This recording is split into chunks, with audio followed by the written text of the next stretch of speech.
Descubrí que mi marido me estaba usando como testaferro en un esquema de lavado de dinero y planeando mi muerte. Mi nombre es Isabella Santos y pensé que conocía mi propia historia. A los 28 años, casada desde hace 4 años con Ricardo Méndez, creía que había construido una vida sólida en Porto Alegre. Trabajaba como arquitecta en un estudio pequeño pero respetado, teníamos un apartamento bonito en la zona sur, y me imaginaba que los problemas de nuestro matrimonio eran solo los típicos desacuerdos de cualquier pareja. Antes de empezar a contar mi historia, díganme desde dónde están viendo este vídeo. Vamos allá. Pero en la mañana de mi cumpleaños, mientras esperaba que Ricardo viniera a buscarme para el almuerzo especial que había prometido, todo comenzó a desmoronarse de una manera que jamás podría haber previsto. Estaba arreglándome en el baño cuando oí sonar su celular en la sala. Normalmente ni siquiera prestaría atención, pero el tono era diferente, ese tono que usaba solo para llamadas importantes del trabajo. Salí del baño todavía aplicándome labial y por la puerta entreabierta, vi el nombre en la pantalla, Camila Reis.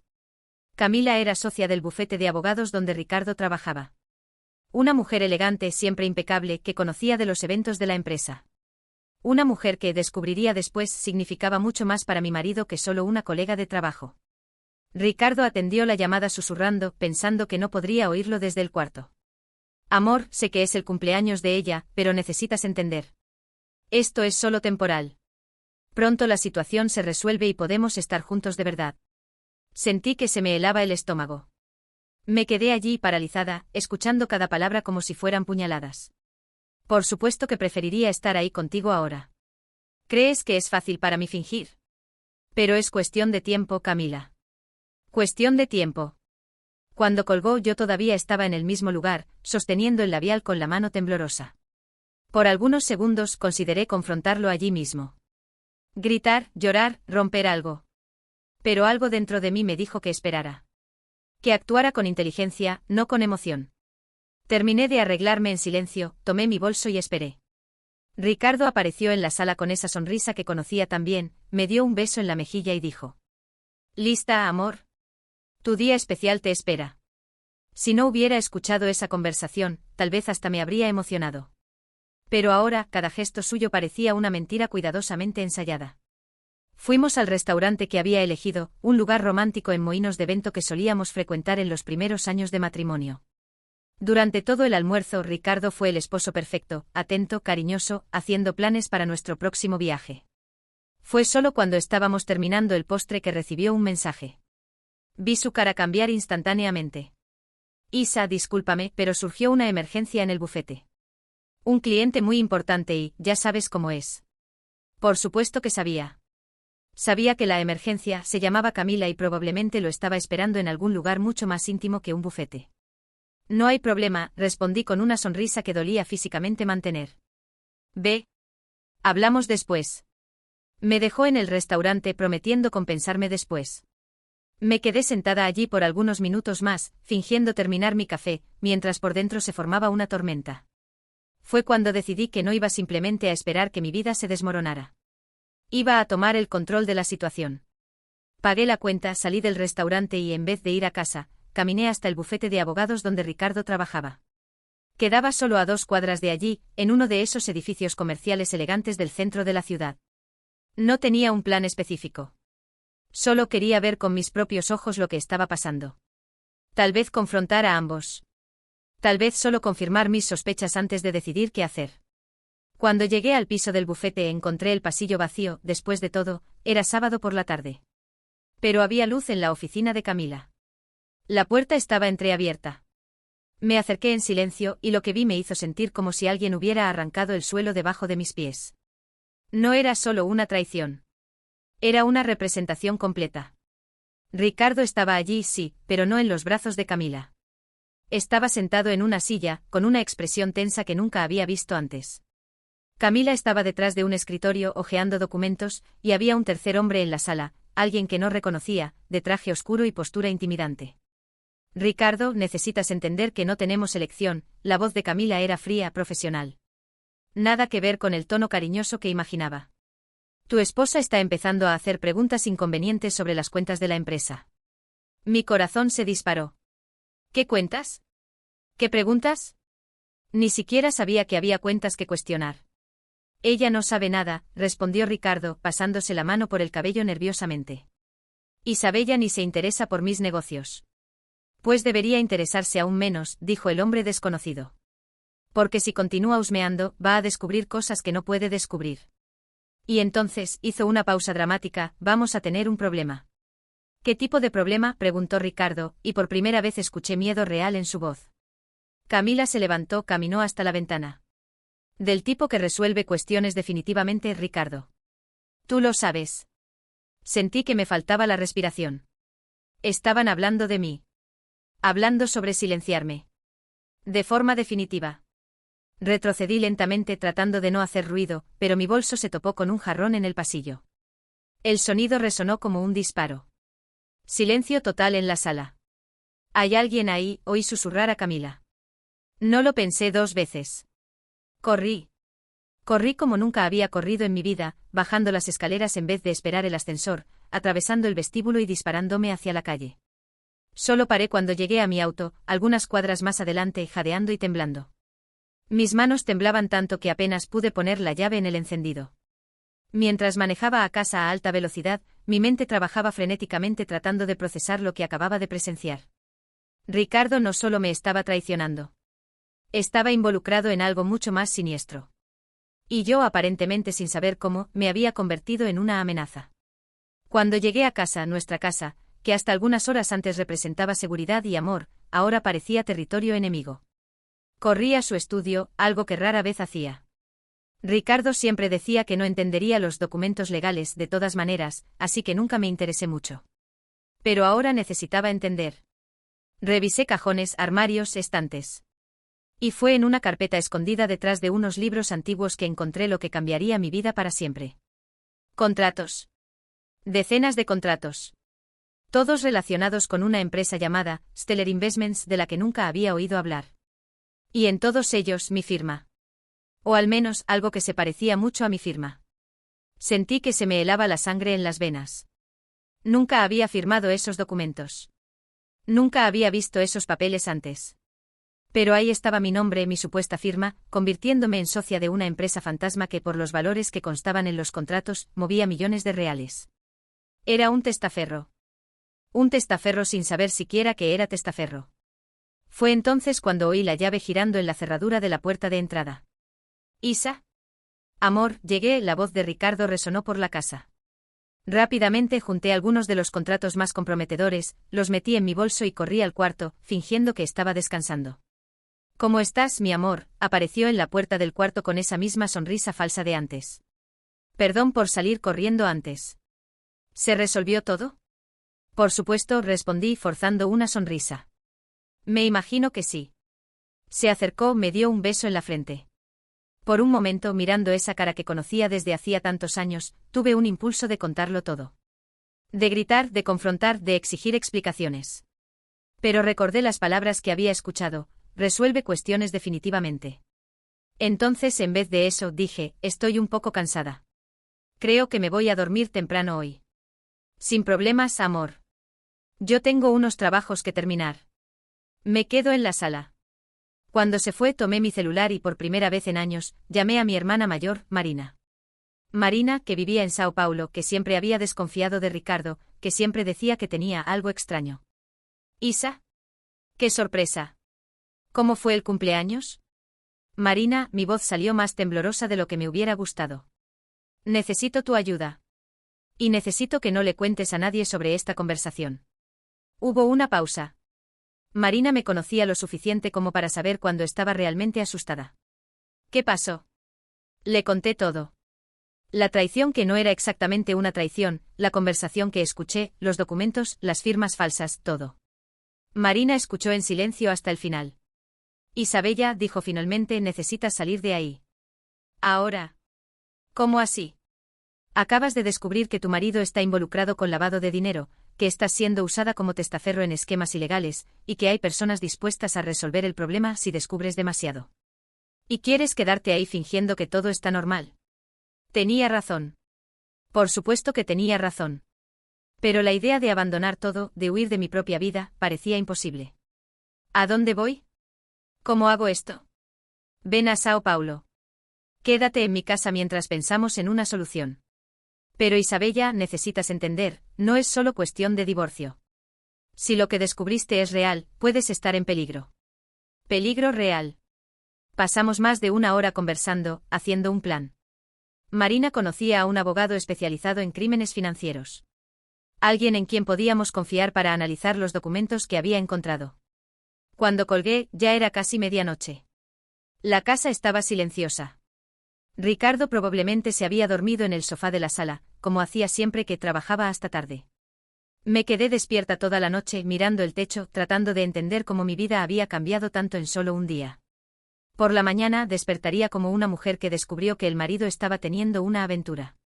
Ahora, era una mujer huyendo de una conspiración que ni sabía que existía. Cuando el sol comenzó a salir, tomé una decisión.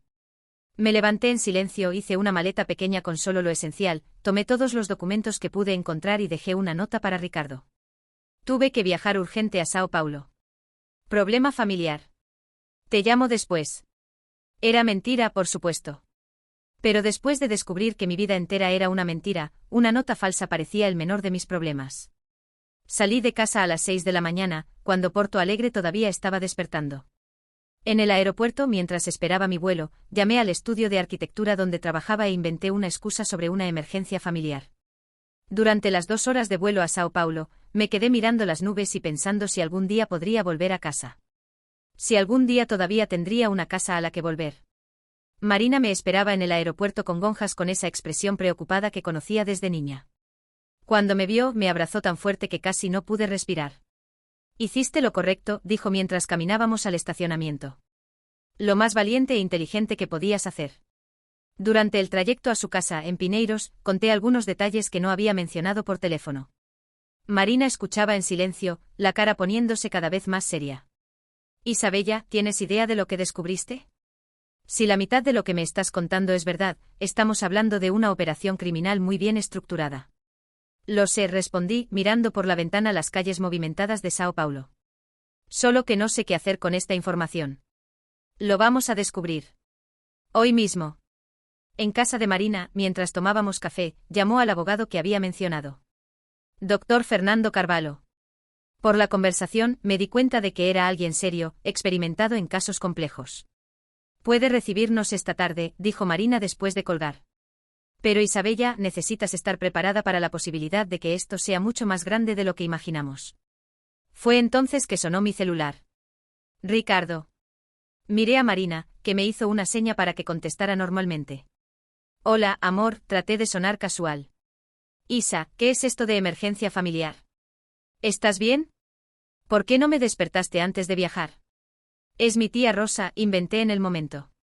Tuvo una ACV durante la madrugada. Marina me llamó desesperada. Silencio del otro lado. Qué extraño, dijo Ricardo finalmente. Pensé que habías dicho que tu tía Rosa había muerto el año pasado.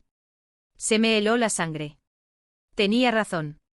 Había inventado la muerte de la tía Rosa el año anterior para justificar una ausencia en el trabajo. No, amor, traté de corregir, fue la tía Elena quien murió. Rosa está internada. Ah, sí, claro. Me confundí. Pero el tono dejó claro que no se había confundido. Estaba probando mi historia. Bueno, espero que esté bien. ¿Cuándo vuelves? No sé todavía. Depende de su estado. Entiendo. Bueno, cualquier cosa me llamas, ¿eh? Te amo. Yo también te amo. Mentira. Por primera vez en 4 años, cuando dije que lo amaba, fue una mentira completa. Después de colgar, Marina me miró con una expresión sombría. Sospechó. Lo sé. Fui tonta. No, no fuiste tonta. Estás aprendiendo a jugar un juego del que no conoces las reglas. Pero ahora necesitas aprender rápido. El resto de la mañana pasó lentamente. Analicé nuevamente los documentos que había traído, tratando de entender exactamente qué significaban. Marina, que trabajaba como contadora, logró identificar varias irregularidades evidentes. Isa, mira esto, señaló una serie de transferencias bancarias. Tu supuesta empresa recibió $2,3 millones en un periodo de 6 meses el año pasado. ¿Recuerdas haber recibido algún dinero así? Por supuesto que no. Ni sabía que esa empresa existía. Y mira la dirección registrada de la empresa. Me mostró otro documento. Es la dirección de tu casa. Oficialmente esa empresa funciona en tu sala de estar. La situación se estaba volviendo cada vez más surrealista. No era solo un testaferro, era un testaferro en una operación tan bien elaborada que hasta los detalles más básicos habían sido cuidadosamente planeados. A las 2 de la tarde fuimos a la oficina del Dr. Fernando Carvalho, ubicada en un edificio elegante en Vila Olimpia. Dr. Fernando era un hombre de unos 50 años, cabello canoso, anteojos de armazón fino. Y una mirada penetrante que parecía analizar cada palabra antes de que fuera dicha. Conté mi historia del principio al final, mostrando todos los documentos. Escuchó en silencio, tomando notas ocasionales, hasta que terminé. Señora Isabella, dijo finalmente, lo que usted descubrió es extremadamente serio. Estamos hablando de formación de banda criminal, lavado de dinero, falsedad ideológica, y posiblemente otros crímenes que aún no identificamos. ¿Y qué significa eso para mí? Significa que técnicamente a los ojos de la ley, usted es cómplice de esas actividades. Su firma está en esos documentos, su nombre está registrado como socia, y su residencia es la dirección oficial de la empresa. Sentí que el mundo giraba. Pero yo no sabía nada de esto. Le creo. Pero probar eso en el tribunal puede ser complicado. A menos que... ¿qué? Dr. Fernando se recostó en la silla, pensativo. A menos que usted esté dispuesta a colaborar con las autoridades. Si logramos probar que fue víctima de una estafa, que su identidad fue usada sin su conocimiento, la situación cambia completamente. ¿Qué tipo de colaboración? Tendría que volver a Porto Alegre. Fingir que no descubrió nada. Y ayudar a reunir evidencias contra los verdaderos culpables. Marina se levantó bruscamente. Ni hablar. Ella acaba de decirme que escuchó amenazas directas. ¿Quieres que vuelva a la boca del lobo? Doña Marina, entiendo su preocupación. Pero huir no va a resolver el problema de su hermana. De hecho, puede empeorarlo. Si simplemente desaparece, va a parecer culpable. Va a parecer que huyó porque estaba involucrada. Estaba escuchando esa conversación como si fuera sobre otra persona. Como si mi vida se hubiera convertido en una película policial y yo fuera solo espectadora.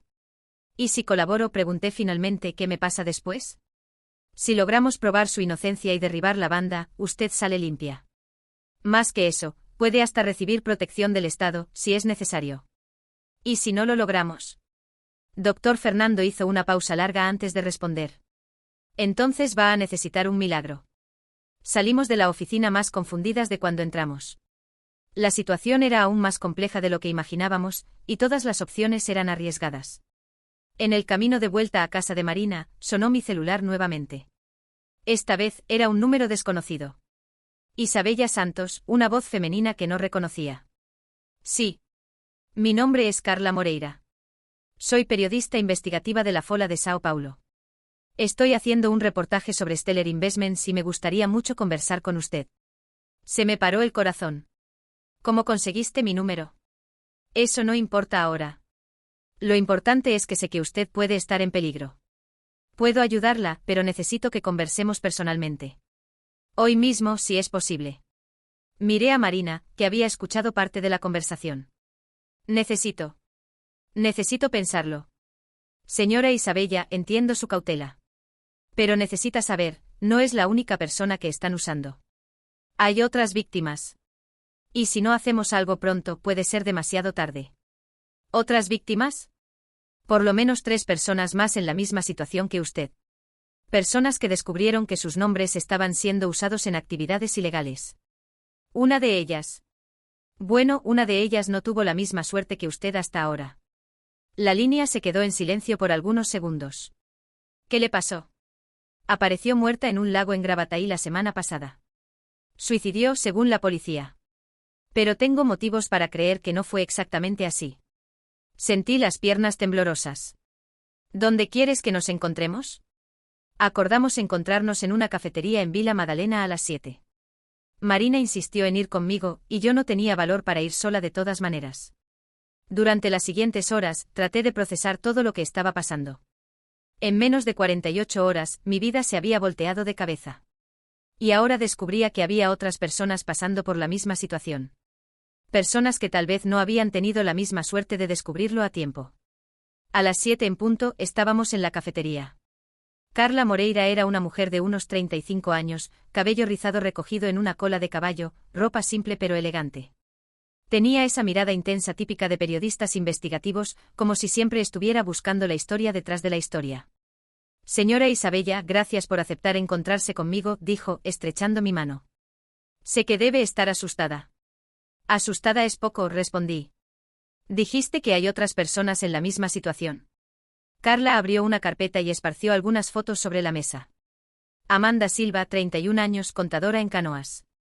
Descubrió que su nombre estaba siendo usado en una empresa de importación fantasma. Trató de denunciar. Señaló una de las fotos. Murió ahogada la semana pasada. Se me secó la boca. Carlos Mendonca, 45 años, ingeniero civil en Novo Hamburgo. Misma situación. Desapareció hace 2 semanas. La policía todavía lo está buscando. ¿Y el tercero? Julia Pacheco, 29 años, profesora en Biamao. Esa tuvo más suerte. Logró huir al interior antes de que descubrieran que sabía. Pero está escondida con miedo de volver. Marina tomó mi mano por debajo de la mesa. ¿Cómo descubriste todo esto?, pregunté. Llevo 2 años investigando Stellar Investments y empresas relacionadas. Es una red mucho más grande de lo que cualquiera imagina. No solo usan testaferros, crean testaferros. Personas reales con vidas reales, que ni saben que están siendo usadas. ¿Y por qué quieres ayudarme? Carla se recostó en la silla. Porque ustedes son las pruebas vivas de que esa operación existe. Sin el testimonio de ustedes, es muy difícil derribar el esquema. Son muy cuidadosos, muy bien organizados. ¿Qué sabes sobre mi marido? Ricardo Méndez es solo una pieza pequeña en el esquema. El verdadero cerebro detrás de todo es Camila Reis. Tiene conexiones con políticos, jueces, empresarios. Su red alcanza varias ciudades de Río Grande do Sul y empieza a expandirse a otros estados. Eso explicaba por qué Ricardo parecía subordinado en la conversación que había escuchado en la oficina. ¿Y qué propones? Que me ayudes a reunir evidencias. Con tu colaboración, puedo publicar un reportaje que va a exponer toda la operación. Pero necesito pruebas concretas, documentos, grabaciones. Eso significa que tendría que volver a Porto Alegre. Eventualmente sí. Marina se manifestó por primera vez. ¿Y cómo sabemos que no es una trampa? ¿Cómo sabemos que no estás trabajando para ellos? Carla sonrió por primera vez. Porque si fuera así, ustedes ya no estarían aquí conversando conmigo. Estarían en la misma situación que Amanda. El argumento era macabro, pero tenía sentido. Pasamos 2 horas más conversando. Carla me mostró otros documentos, otras evidencias que había recolectado a lo largo de 2 años de investigación. Era impresionante la extensión de la operación. Stellar Investments era solo una de las decenas de empresas fantasma que formaban parte del esquema. Cuando salimos de la cafetería, ya había decidido. Iba a colaborar con Carla, pero a mi manera. Con cuidado, con planeación, y con varias rutas de escape. En casa de Marina, pasamos toda la noche planeando mi regreso a Porto Alegre. Decidí que volvería, pero no como la Isabella ingenua que se había ido. Volvería como alguien que sabía exactamente con qué estaba lidiando. El domingo por la mañana, llamé a Ricardo. Amor. ¿Cómo está tu tía? Mejorando. El médico piensa que puedo volver mañana. Qué bueno. Te extrañaba. Mentira. Podía escuchar en su voz que no me extrañaba. Estaba aliviado de que volvería bajo su control. Yo también mentí. Cuando colgué, Marina me miró preocupada. ¿Estás segura de esto? Estoy segura. Pero no lo haré sola. Durante el resto del domingo planeamos cada detalle. Carla vendría a Porto Alegre el martes. Instalaría aplicaciones de grabación en mi celular. Trataría de documentar cualquier conversación sospechosa. Y más importante, trataría de descubrir más detalles sobre la operación, nombres, direcciones, conexiones. El lunes por la mañana, tomé el vuelo de vuelta a Porto Alegre. Durante las 2 horas de vuelo, repasé el plan en mi cabeza decenas de veces. Tenía que ser convincente. Tenía que parecer que no sabía nada, que no sospechaba nada. Ricardo me esperaba en el aeropuerto con flores y esa sonrisa que ahora sabía que era falsa. ¿Cómo está tu tía? Mucho mejor. Va a quedarse internada algunos días más, pero lo peor ya pasó. Me abrazó, me besó, preguntó sobre el viaje. Yo respondí automáticamente sonriendo, fingiendo que estaba feliz de estar de vuelta. En el camino a casa parecía relajado, conversando sobre trabajo, sobre los planes para la semana. Por un momento, mirándolo manejar, me pregunté si no estaba exagerando. Si tal vez había interpretado mal lo que escuché en la oficina. Pero cuando llegamos a casa y vi que su estudio había sido reorganizado, cajones que antes estaban desordenados ahora estaban arreglados, papeles que antes estaban esparcidos ahora estaban organizados, supe que no estaba exagerando. Había usado mi ausencia para limpiar cualquier evidencia. Suerte que había llevado los documentos más importantes conmigo. Qué bueno estar en casa, dije, yendo al cuarto a cambiarme de ropa. También lo creo, respondió Ricardo, pero estaba en el teléfono, susurrando algo que no pude oír. Durante el resto de la tarde traté de actuar normalmente. Desempaqué mi maleta, conté más detalles inventados sobre la supuesta internación de la tía Rosa, pregunté sobre su trabajo. Ah, lo de siempre, dijo. Algunos casos nuevos, nada muy interesante. Por la noche durante la cena, estaba extraño. Distante. Como si estuviera pensando en otra cosa. ¿Todo bien?, pregunté. Claro, ¿por qué? Pareces preocupado por algo. Me miró por algunos segundos, como si estuviera decidiendo qué decir. Isa, ¿puedo hacerte una pregunta? Se me disparó el corazón, pero mantuve la expresión neutra. Por supuesto. ¿Tocaste mi estudio antes de viajar? No. ¿Por qué? Es que... Algunas cosas estaban fuera de lugar cuando llegué a casa el sábado. Me pareció extraño. Debe haber sido el viento. A veces olvidas la ventana abierta. Asintió con la cabeza, pero me di cuenta de que no estaba convencido. Después de la cena, mientras él veía televisión en la sala, subí al cuarto y llamé a Marina. ¿Estás sospechando?, susurré. ¿Crees que descubrió que encontraste los documentos? No sé. Pero algo está diferente. La forma en que me mira, las preguntas que está haciendo. Isabella, si crees que estás en peligro, sal de ahí inmediatamente. Lo sé. Carla llega mañana. Sí. Se va a hospedar en el hotel cerca de tu oficina. Se van a encontrar a la hora del almuerzo. Ok. Ojalá que todo salga bien. Voy a quedarme despierta con el celular en la oreja. Cualquier cosa, me llamas. El martes por la mañana, desperté con Ricardo ya arreglándose para el trabajo. ¿Vas a salir temprano hoy?, pregunté fingiendo que estaba somnolienta. Tengo una reunión importante a las 8. Pero vuelvo para almorzar. Eso complicaba mis planes. Había quedado de encontrarme con Carla a las 12. ¡Qué bueno! Hace tiempo que no almorzamos juntos. Después de que se fue, llamé a mi estudio de arquitectura e inventé que todavía estaba resolviendo cuestiones familiares, que necesitaba un día más. A las 11:30 salí de casa diciendo que iba a hacer algunas compras. En realidad, iba a encontrarme con Carla en el café que habíamos acordado, cerca de mi antiguo estudio de arquitectura. Ya me estaba esperando cuando llegué, sentada en una mesa al fondo, de espaldas a la entrada. Carla usaba anteojos oscuros y tenía el cabello recogido de forma diferente, claramente tratando de pasar desapercibida. ¿Cómo estás?, fue lo primero que preguntó cuando me senté. Nerviosa. Ricardo está sospechando algo. Era de esperarse. Desapareciste justo cuando descubriste todo. Aunque no tenga certeza de lo que sabes, debe imaginar que fue más que coincidencia. Carla abrió una carpeta pequeña y me mostró algunos documentos nuevos. Conseguí más información sobre la red. Isabella, esto es mucho más grande de lo que imaginábamos. Stellar Investments es solo la punta del iceberg. Hay por lo menos 15 empresas fantasma conectadas, operando en 4 estados diferentes. Miré los papeles. Nombres que nunca había visto, direcciones esparcidas por el sur y sudeste del país, movimientos financieros que llegaban a decenas de millones de reales. ¿Y todas usan personas como yo? No todas. Algunas tienen testaferros conscientes, personas que reciben una cantidad por prestar el nombre. Pero otras, como en tu caso, usan víctimas que ni saben que están involucradas. ¿Cómo logran falsificar firmas también? Carla señaló uno de los documentos. Mira esto. Este es un contrato de apertura de cuenta bancaria. ¿Tu firma? Miré el papel. Era realmente mi firma. Idéntica. Pero nunca firmé esto.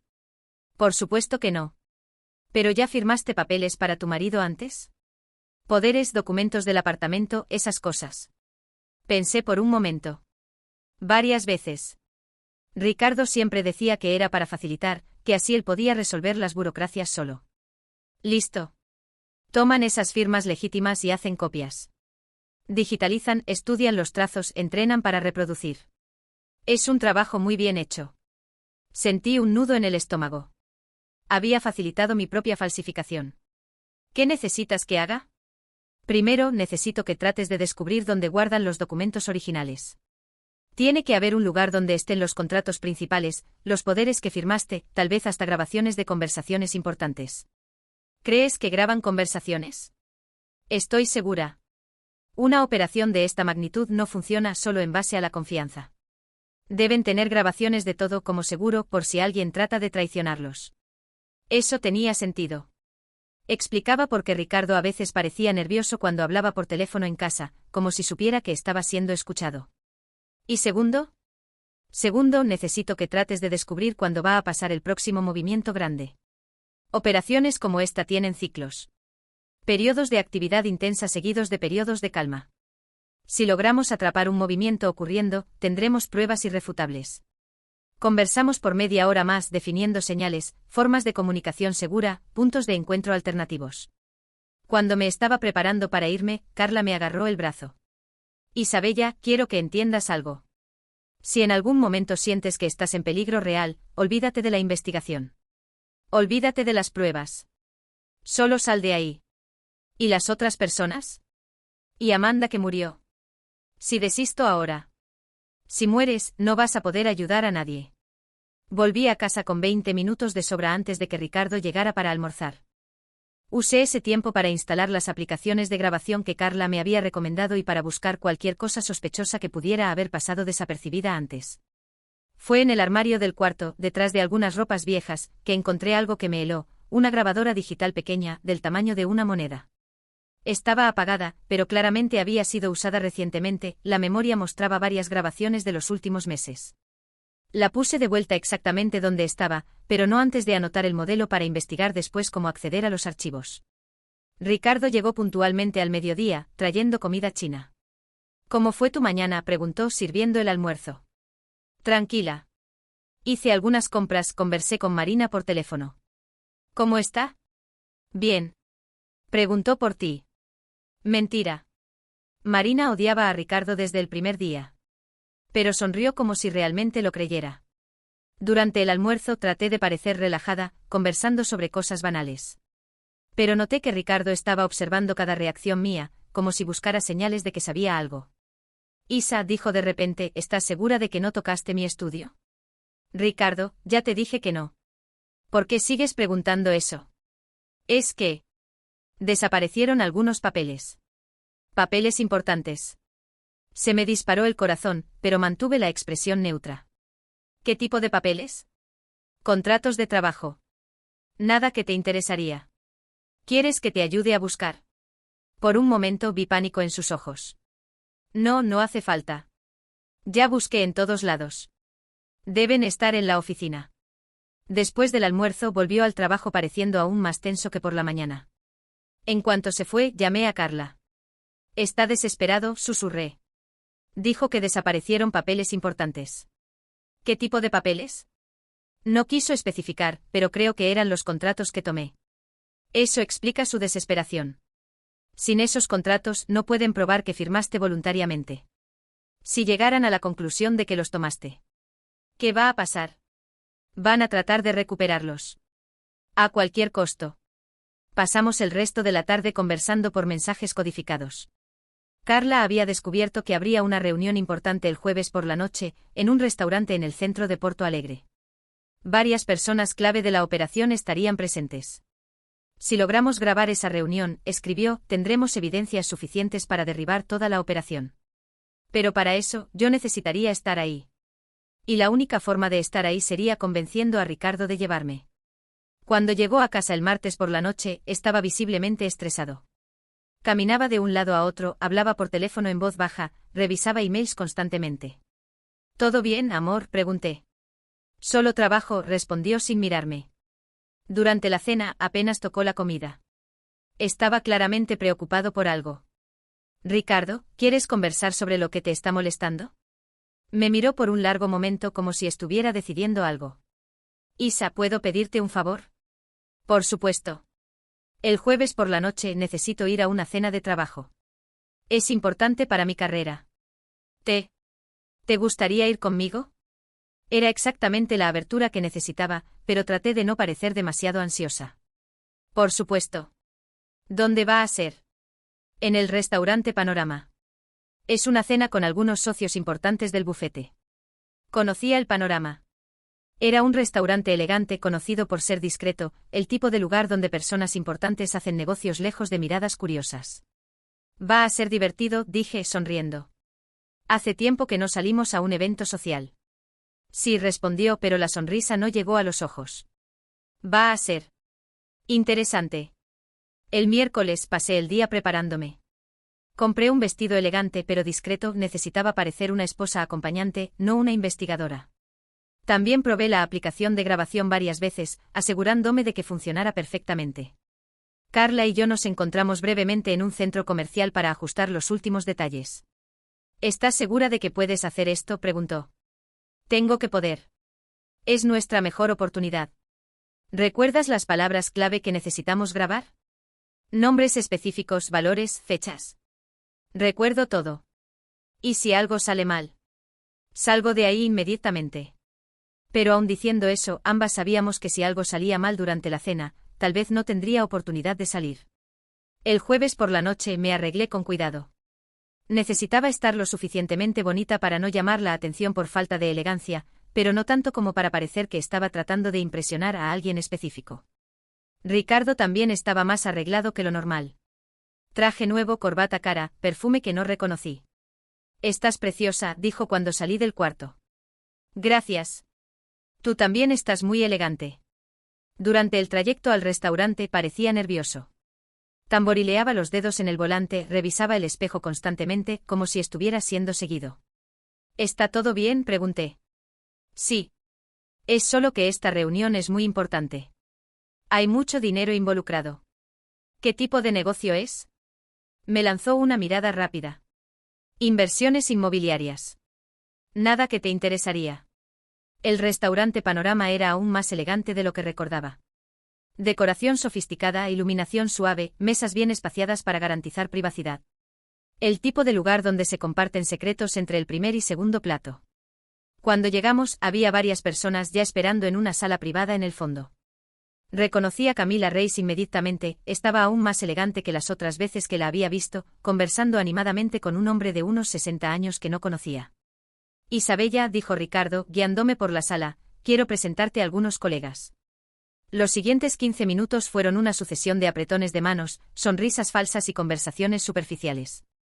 Pero yo estaba prestando atención a cada nombre, cada cara, cada detalle que pudiera ser importante después.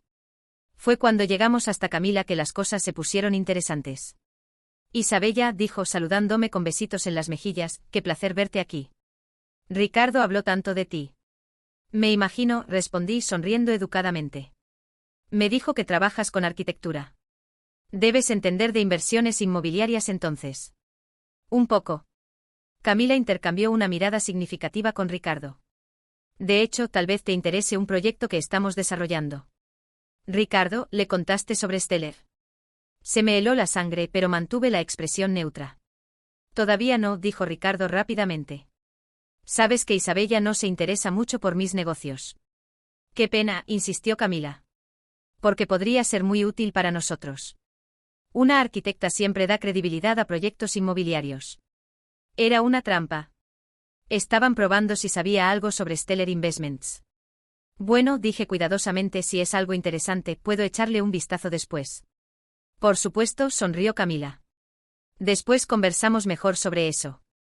Durante la cena, me senté estratégicamente entre Ricardo y una señora mayor que parecía no estar prestando mucha atención a las conversaciones.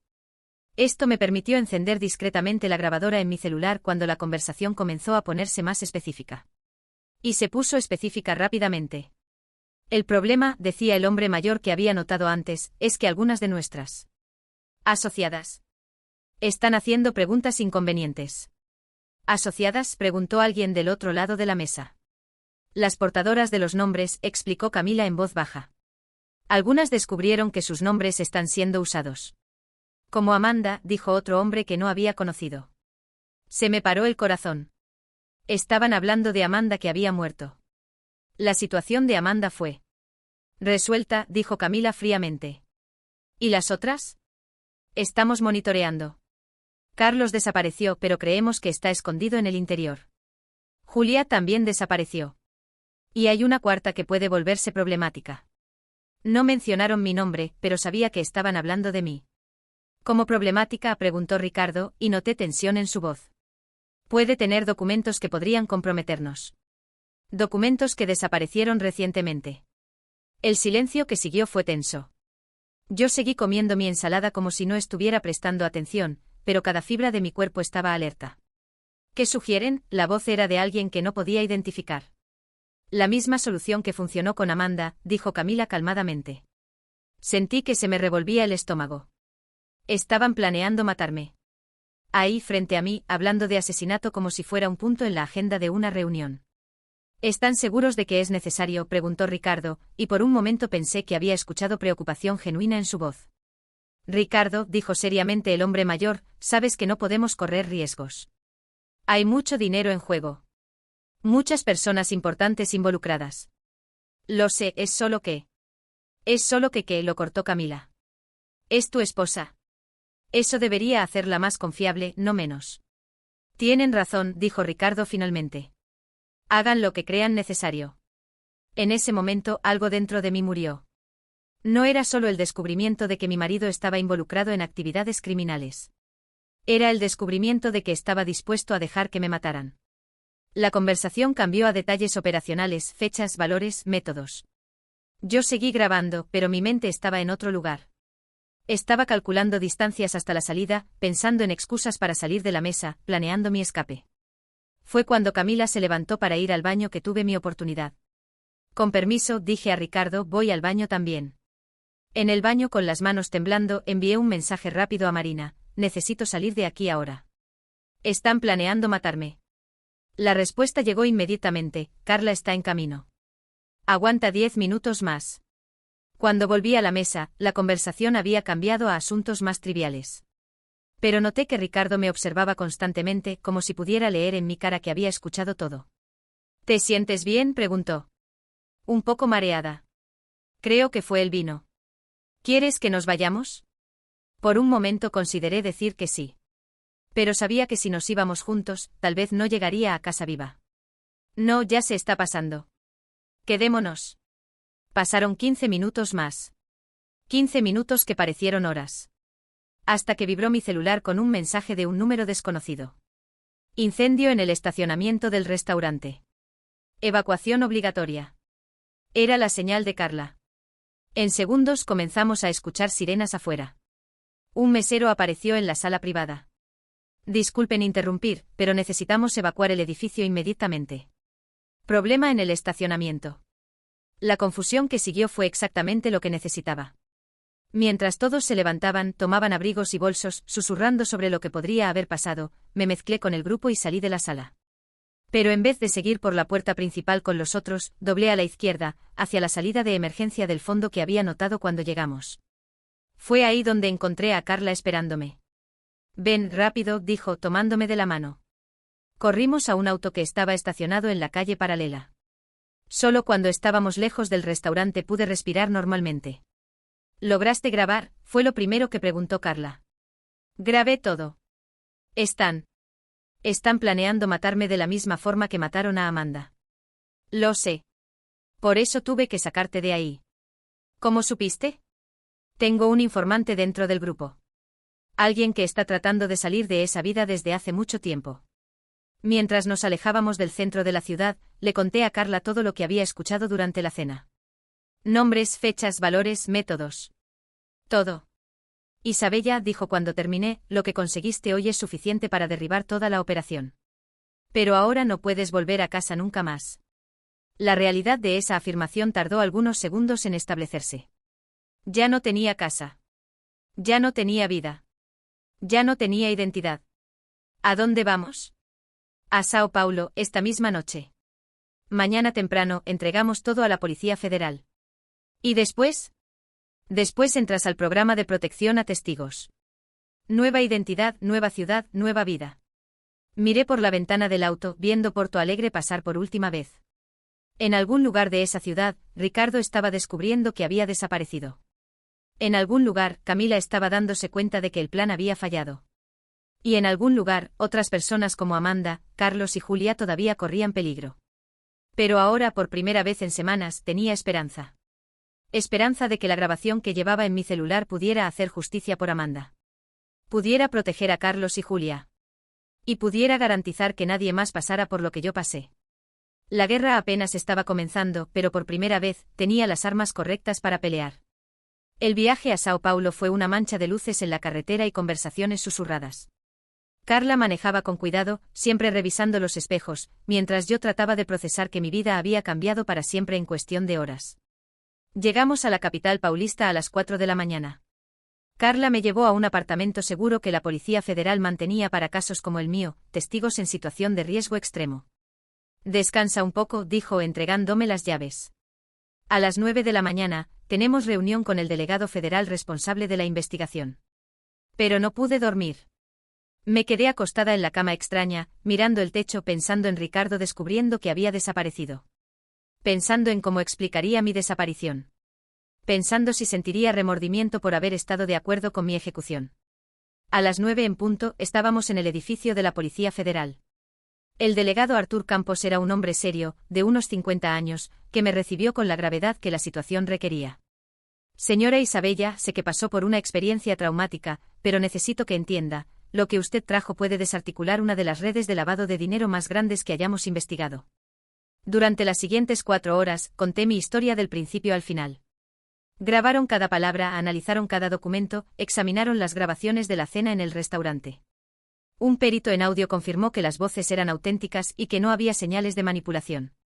Tenemos material suficiente para arrestar a todos los involucrados, dijo finalmente el delegado. Pero voy a ser directo con usted, estas personas tienen mucho poder, muchas conexiones. La operación necesita ser simultánea y necesita tomar a todos por sorpresa. ¿Cuándo pasaría? Mañana por la mañana, a las 6 horas. Operación en Porto Alegre, Sao Paulo.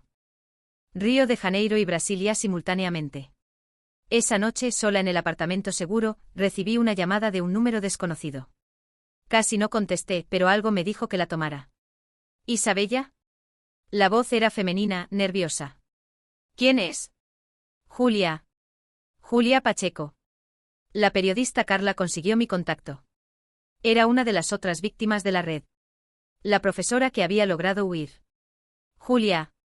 ¿Cómo estás? ¿Dónde estás? Escondida en una ciudad pequeña en el interior de Río Grande do Sul. Isabella, escuché que lograste conseguir evidencias contra ellos. Sí. La Policía Federal va a hacer una operación mañana. Gracias a Dios. Comenzó a llorar. Pensé que iban a lograr escapar impunes. Que Amanda había muerto en vano. Conversamos por más de 1 hora. Julia me contó cómo había descubierto que su nombre estaba siendo usado, cómo había tratado de denunciar y cómo casi la matan. Solo escapó porque un vecino había notado movimiento extraño en su casa y había llamado a la policía. Carlos también está vivo, me dijo. Está escondido en una finca en el interior. Carla también logró localizarlo. Saber que las otras víctimas estaban vivas me dio una sensación de alivio que no esperaba sentir. A la mañana siguiente a las 6 horas en punto, todo comenzó. Carla me llamó para darme las primeras noticias, Isabella, atraparon a todos. Ricardo fue arrestado en casa, todavía en pijama.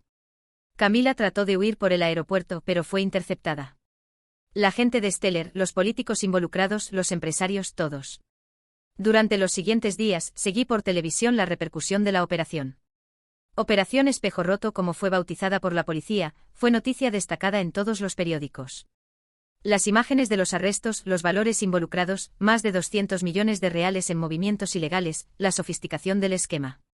Ricardo apareció siendo llevado esposado, con la cara cubierta por la camisa. Por un momento sentí una punzada de algo que podría ser lástima. Pero recordé sus palabras en el restaurante, hagan lo que crean necesario, y cualquier compasión desapareció. 3 semanas después comenzaron los interrogatorios oficiales. Presté declaración como testigo protegido con voz distorsionada y rostro oculto. Pero mis palabras resonaron por el tribunal cuando leí la declaración que había preparado. Durante 4 años, viví al lado de un hombre que conocía todos mis sueños, miedos y vulnerabilidades. Un hombre que usó esa intimidad para convertirme en un arma contra mí misma. No solo destruyó nuestra vida matrimonial, robó mi identidad, mi dignidad y casi robó mi vida. El proceso duró 7 meses. Durante ese tiempo viví en el limbo del programa de protección al testigo. Nueva identidad temporal, apartamento monitoreado, salidas limitadas.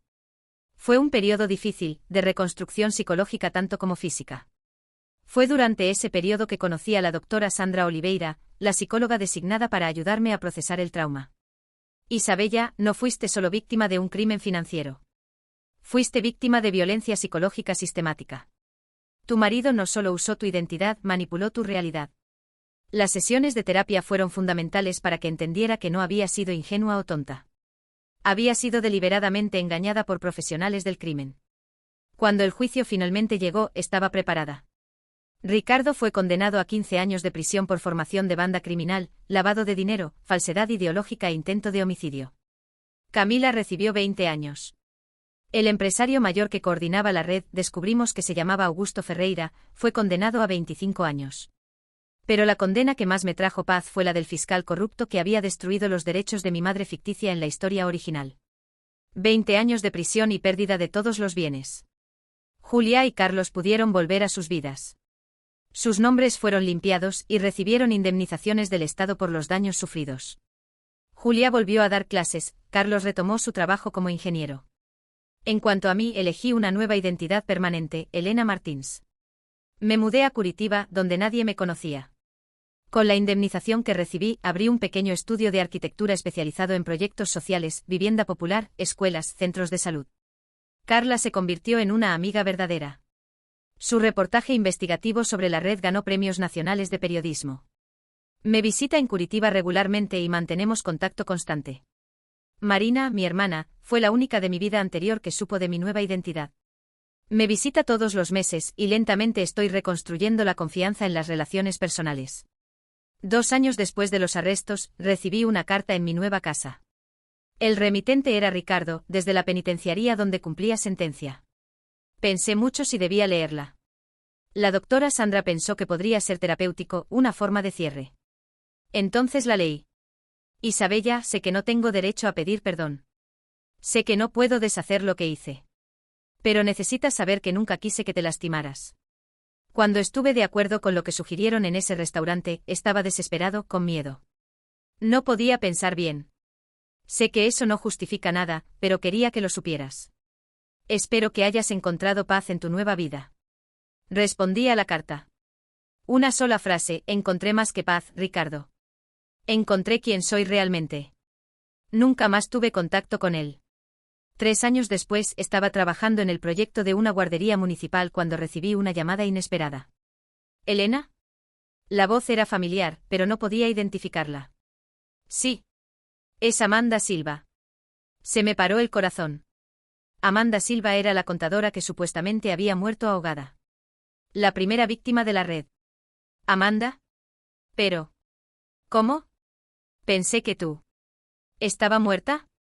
Eso era lo que querían que todos pensaran. En realidad, logré escapar en el último minuto. He estado viviendo escondida desde entonces con una nueva identidad, así como tú. Explicó que había fingido su propia muerte con la ayuda de un policía que desconfiaba de la red. Juntos forjaron la escena del suicidio en el lago, mientras ella huía a otro estado. ¿Por qué te estás contactando ahora?, pregunté. Porque están tratando de revertir las condenas. Augusto Ferreira tiene abogados poderosos, está alegando que las pruebas fueron obtenidas ilegalmente. Si logra anular el proceso, todos salen libres. Sentí que mi nueva vida tambaleaba. ¿Qué podemos hacer? Necesitamos unirnos. Tú, yo, Julia, Carlos. Todos los que sobrevivimos. Si presentamos nuevos testimonios, reforzaremos el proceso. Durante los meses siguientes trabajamos juntas, yo, Amanda, Julia, Carlos y Carla, para garantizar que se mantuviera la justicia. Descubrimos nuevas evidencias, identificamos otras víctimas que aún no habían sido localizadas, mapeamos ramificaciones de la red que ni la policía había descubierto. El trabajo fue intenso pero terapéutico. Por primera vez desde el inicio de esta historia, sentí que no era solo una víctima que había sobrevivido.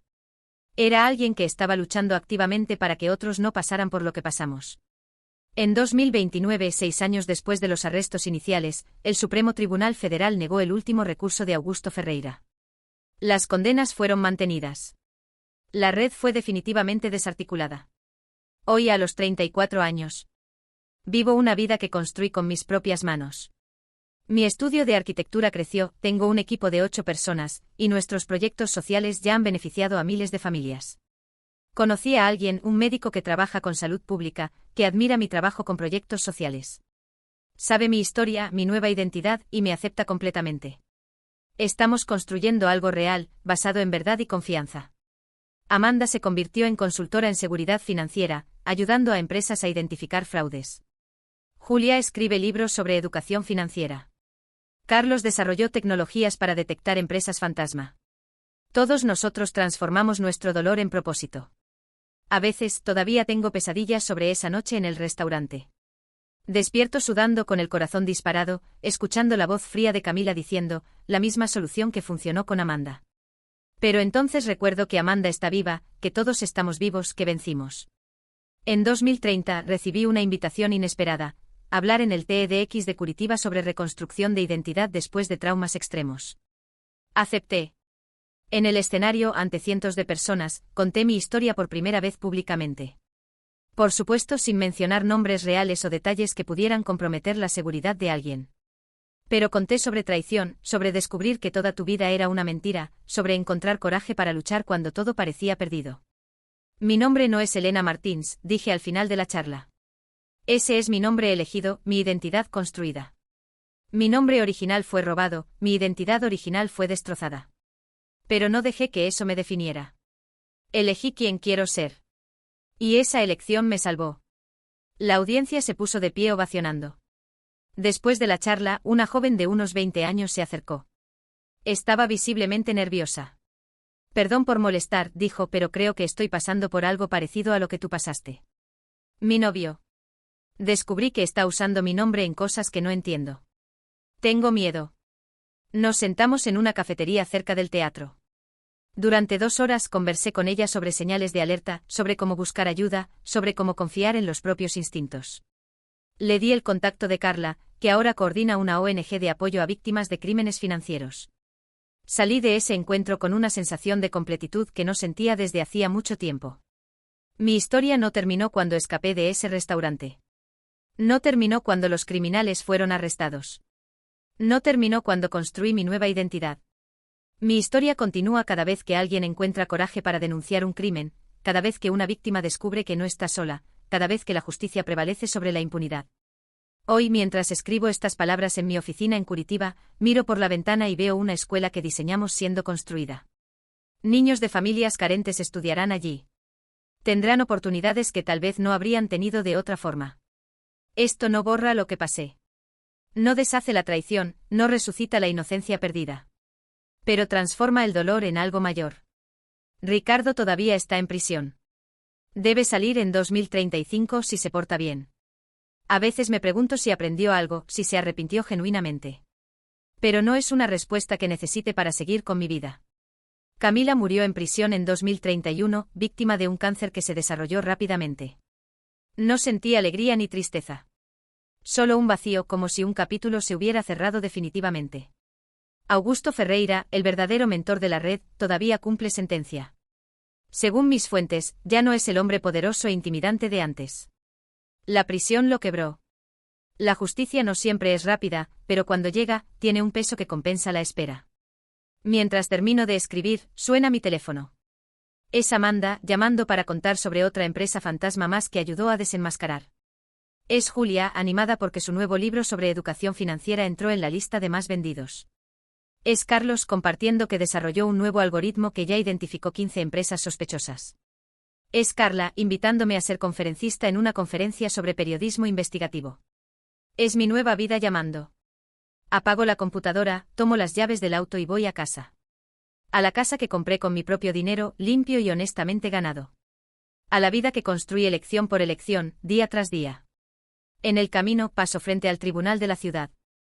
Allí adentro otros criminales están siendo juzgados, otras víctimas están buscando justicia, otras historias están siendo escritas. Y sé que hice mi parte para que por lo menos una de esas historias tenga un final más justo. Mi nombre es Elena Martins.